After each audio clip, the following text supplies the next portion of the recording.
guys, my name is Alyssa and welcome back to my channel. Today we're going to be talking about the third house, and I am like in the middle of a series of houses and I'm doing them in order. So if you are just watching this third house video, it might do you justice to watch the first house and the second house and then the third house, because I'm going to be giving information in every different video that might be relevant to another one that I don't have time to say.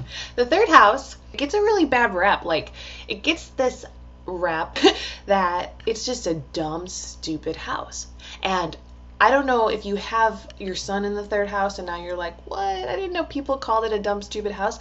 They do, like, all the time. Astrologers get together and they're like, oh my gosh, the third house is such a dumb, stupid house. Well, I'm here to let you know that I don't think it's a dumb, stupid house.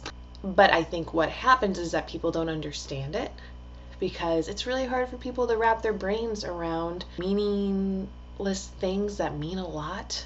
Does that make sense to you? Sweating the small stuff is all up in your third house. It's called a cadent house. We have your angular house, which is your first house, the succedent house, which follows the one that supports the angle, which is important in your chart. Then you have your cadent house. Basically, your third house, or any cadent house you have, is in the process of falling out of that quadrant to bring in the new quadrant, the new angular house, the new fourth house in this situation. Cadent houses in general, unless it's like the 12th house, nobody talks about, because they're just boring. That's what people think about them. People care a lot about the 12th house because it's like the serial killer house and other things. But a lot of people who are really interested in astrology have a 12th house sun. So I think that's why the 12th house is like this big old, what is the 12th house? But like, people forget about the third house.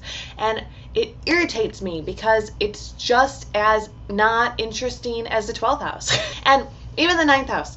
People love the 9th house. You see the 9th house in a person's chart, a loaded 9th house, and your first thing is like, wow, you're hypo-intelligent. Because you see the 9th house is all about higher learning. And the third house, opposite of that. So that is all about lower learning, we're going to put on it, okay?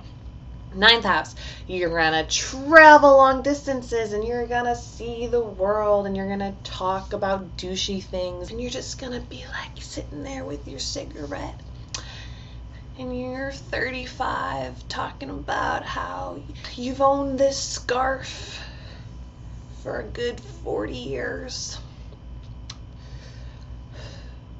and you're just so fucking smart, but you're over it all.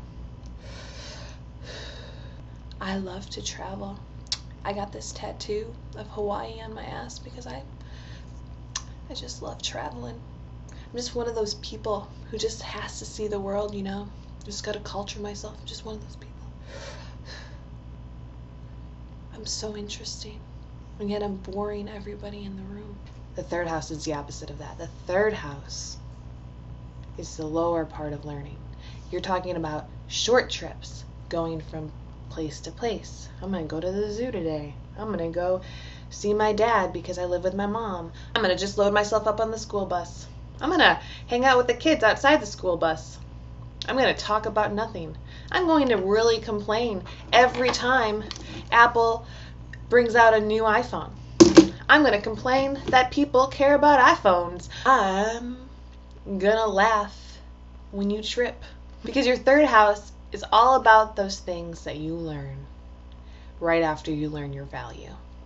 They're about everything. They say that the majority of learning is done, like, you know, within your first, and fucking butcher this, like 7 years of your life. You learn so much. You will never be able to learn that much again in your entire life. So even though the 9th house is the opposite of the third house, it's all about higher learning, going out and learning so much more. The third house, you actually learn much more. You learn how to brush your teeth, and you learn how to go for a walk, and you learn who people are. They say that the third house represents your neighborhood. And if you think about this for a second, this is really weird, because why is your neighborhood the third house come before your home, the fourth house? Don't you like learn about your home before you learn about your neighborhood? And the truth is that you don't. Because if you think about the home and the IC, like what that represents, like ancestry, really understanding like your parents and where they came from. Because before you get there, you get to the third house and you're like, fuck, Mom, I just want to go out and meet people and play. God, you're so demanding of my time. Rules over siblings. So you're going to go take your siblings. I grab Adam and Claire and we go play with the neighbor kids. It represented the neighborhood that I grew up in and how that treated me. The third house is all of that shit that you get nostalgic of, that you make fun of, that you love, that you miss, that you wish you could recreate. It's all about living and just enjoying life and being the opposite of a douche and sweating the small stuff.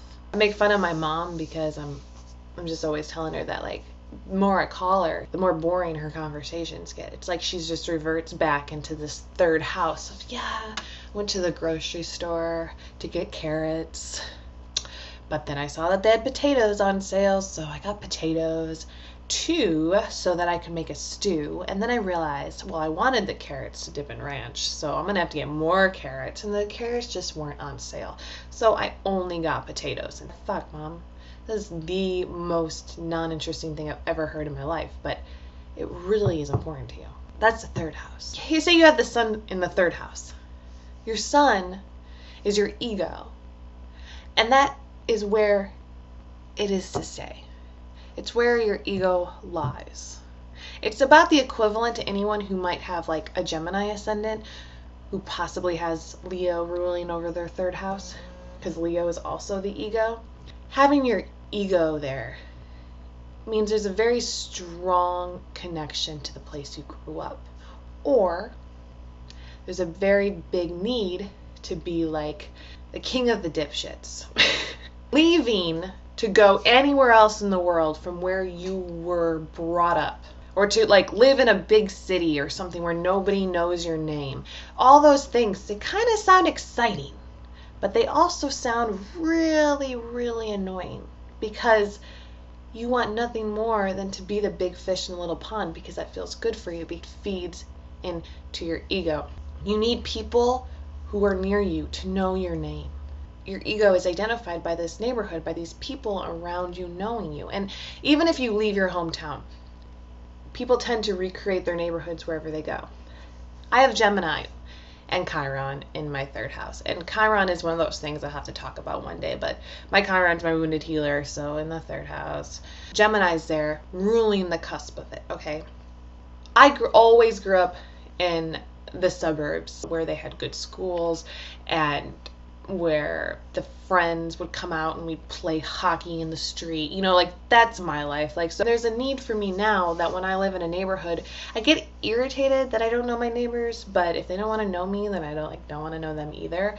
But I like to be able to communicate with them. I'd love for my son to grow up in the same thing that I had, which is funny because he has Gemini in his third house, just like me, just like my husband. So it is something that we will be able to give him, going out and hanging out with his neighborhood friends and learning how to talk there. Having, say, Mercury in your third house would mean that you'd speak a lot all the time. Like you constantly, your brain is moving, because if you think about that lower mind, mental stuff, okay, it's not that abstract, slow, ninth house talking douchey stuff. Sorry, ninth house people. It is all about that third house constant movement, like learning new things. I think I have like a one-up on people because I have a kid, but watching him learn is amazing, because something that he didn't know how to do yesterday, he's a master of today. Now, having your moon there is a little bit more difficult, because those are your emotions, and that means that your emotions are running around like crazy talk. And it could mean, because it's your moon, maybe your mother was all up doing all that kind of stuff with you all the time, just being like, oh my gosh, everything's so crazy. And then you're like, okay, Mom, that's how I'm gonna be with my emotions now too, because you taught me everything I know and I'm too young to understand that this is weird. So that's how you deal with things. And I'm an exaggerator. But when I think of the third house, I just think of a lot of energy, a lot of mental activity, because of just how quickly a kid picks up things in the third house. So if you have planets implanted in your third house, if they're good planets, they're really quick. They are humorous. They're funny, because when you pick up something in the third house, it becomes funny, because life is funny, and this is your day-to-day funny stuff, and you don't take things too seriously. That's the ninth house's job. That's where your life is if you have like a stellium there or your sun there. Just in this energy, in this constant learning and picking up new things, and always needing to be on in a certain way, because you're always interested in things. You might always just feel super young at heart, you know, that life is so much fun and it should be enjoyed. And when you're not enjoying life, you get depressed, like something must be wrong, because you always enjoy it. Now, say you have like Mars there, which I've seen a lot of people have Mars there. And Mars is the bully planet, is like the angry planet, all that. Does it mean you have like crazy anger? No. What I've seen with people with Mars in the third house is that they were repressed as kids. And this might not be true of you, depending on what's like angling it or like aspecting it. But all the people I know with Mars, they were either in a religion that kind of, you know, they were told this is the way you're supposed to be, or they had a mother who was crazy overprotective and wouldn't let them think for themselves. And so it's almost like they have an anger about the way that they never got to be in their neighborhood and see everything. And so as they get older, because Mars is kind of where you make everything your bitch and where you're just super aggressive about it, they're like, oh my God, I'm going to take in everything in my neighborhood now. Like, I was never allowed to. Like, I'm going to go drink. I'm going to go do drugs. I'm going to hang out at the local bar wherever I go. Like, I'm going to just give you a big fuck you, parents, or church, or whatever I grew up in, that wouldn't allow me to experience my peers and what they did and what I wanted to see. And I wasn't allowed to expand my mind, so now I'm gonna. And because it's also about communication, you know, a lot of people there with Mars there, they become writers, because they just feel like they need to write down everything. Like, I gotta document this stuff, because now I'm, for the first time ever, I'm just living my life. I made a video on Saturn in the houses, and so Saturn and Gemini can be the same sort of thing as Saturn in the third house, because it's about your communication. But it could just mean also like you weren't able to go out and see people in the same way that Mars was. But with Mars is more having, say, somebody yelling at you about it, because Mars is angry, like, don't go out of the house. And Saturn is more like you just physically can't, or something stunted you, or you were unable to see that you were getting lied to about what you were supposed to believe. Things like that. I do believe that anybody with any planet there, even if it's like something malefic, they find humor in any situation. Having a malefic planet in the third house can actually do as much as cause post-traumatic stress disorder in kids. Because if you think about it, this is the time when you're learning how to talk and you're getting yelled at, and you're getting told you shouldn't have your own opinions, and you shouldn't say the certain things you want to say, and you shouldn't stand this way, and you shouldn't walk this way, and you shouldn't hang out with these people. And it kind of forces you into yourself, where you end up forgetting things. It is common for children to have that, like people who can't remember things before they were, 7, who are just like, yeah, that whole area was a blur to me. It takes a lot of healing, and there's a lot that you can do to help that. That's something that you feel like maybe you could go see, a psychiatrist, and try to deal with the fact that you have an inability to express and you can't remember why. Expressing yourself, being able to learn that part of your development. I learned my identity, I learned about my value, and then I'm going to learn how to express myself.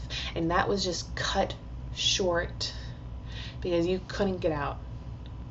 And I want you to know, in this way, you can go find that douchey ninth house and go see the world and move somewhere. Go see. There's a million different places to go.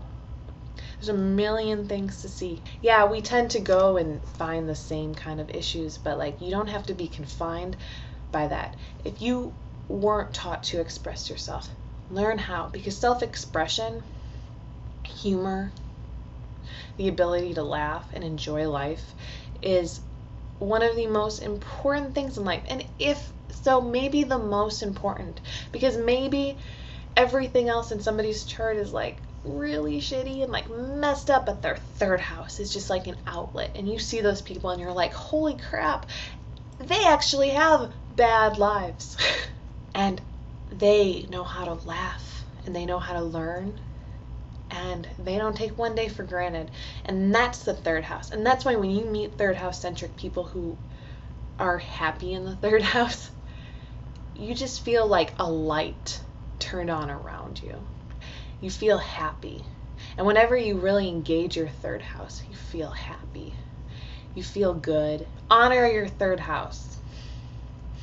Treat it with some serious amounts of damned respect. And I'll see you next time on the fourth house. Bye.